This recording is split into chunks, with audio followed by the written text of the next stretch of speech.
Okay, our last batch. Ito, unit natin guys. Sold na to. For release na to. Tapos sa workshop to kay Edwin. Ito. So, tapos na yung training nito. Dito na to sa finishing.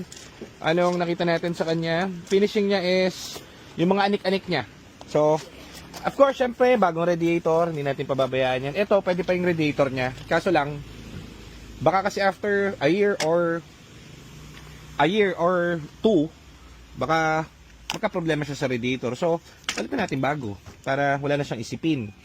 Ngayon, yung kanyang radiator fan kumakalog. Yan, no? Umaandar siya, okay siya, wala siyang overheat. Papalitan na rin natin yung fan motor niya para kumbaga gagamitin na lang niya yung kotse, di ba? So yan ang ginagawa natin dito sa NAR 4810. Tapos huli nito battery, order tayong battery bago. Okay pa yung battery pero palitan na rin natin. Ano pa ba? In-ECV mo na? So, hindi pa. So bagong ECV. Ano pa ba? Tapos neto heavy PMS. Spark plug and langis change oil tayo. Yung trano nito kabababa lang. So makikita nyo ito. Galing to sa workshop. So yun lang. Tapos muna kay Edwin. Finishing moves. Tapos double clamp po yung mga ano. Alam mo na. Sige. Okay, yun lang.